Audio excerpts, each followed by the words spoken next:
Okay, picture this. It's the peak of European power. The map of Africa, it's being carved up by colonial empires left and right.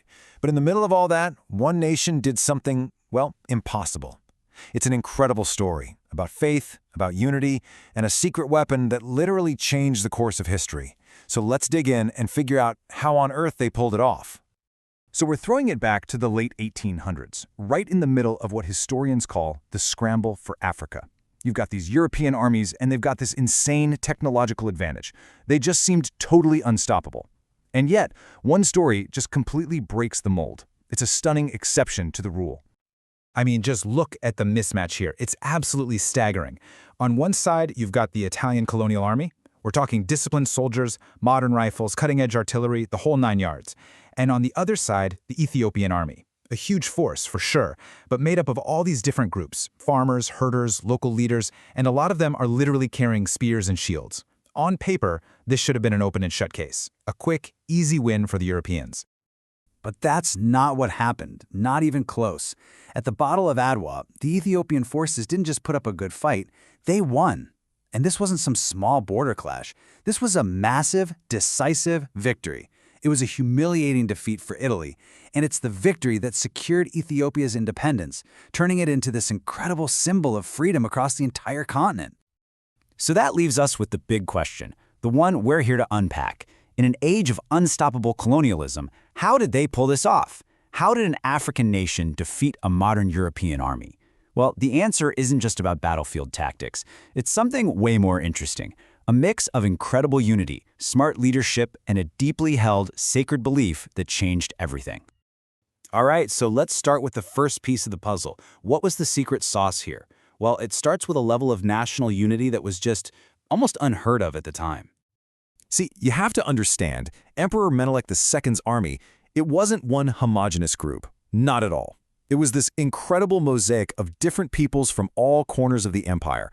Amhara, Oromo, Tigrayan, you name it. And these groups, they had a history. They'd been rivals. But when the Italians showed up, they managed to put all of that aside. In this call to defend their homeland, it struck a chord, a really deep one. We're talking about people from every walk of life. Men, women, you name it. They all answered the call. And they weren't just fighting for an emperor, they were fighting for this shared idea of their country as a sacred place. Out of all that diversity, they created a single, powerful purpose.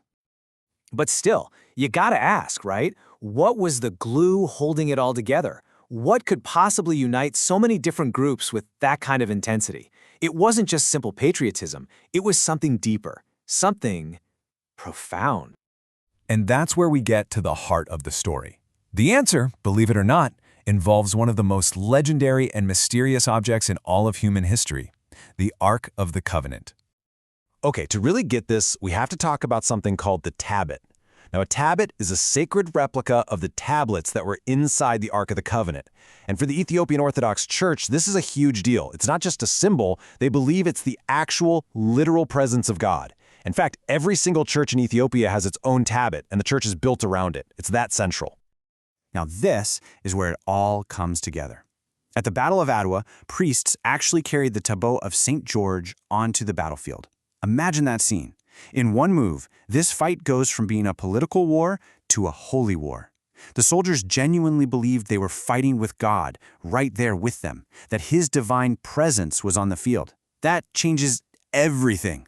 So why was this symbol so incredibly powerful? What gave it that kind of hold over an entire people?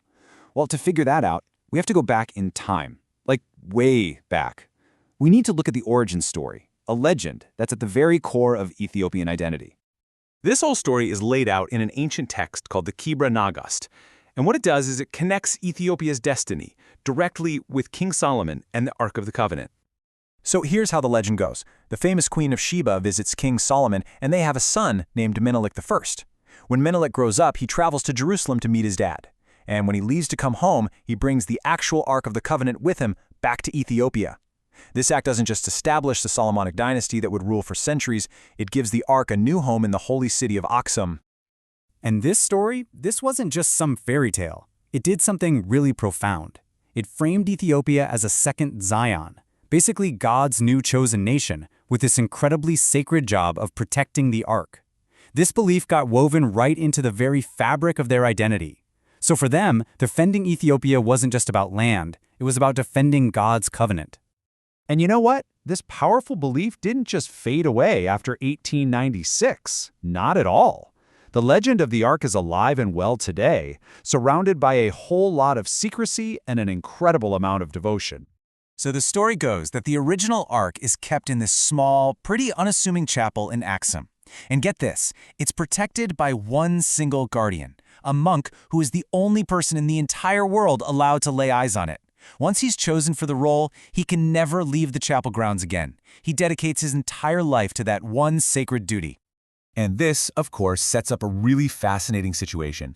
On one hand, for believers, this is a sacred, unbroken tradition.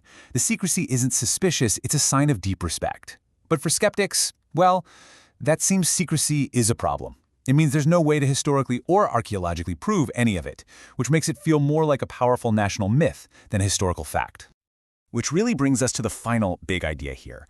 When you think about the Battle of Adwa, maybe it didn't even matter if the actual Ark was connected to that Tabot. The belief in it, that's what was real.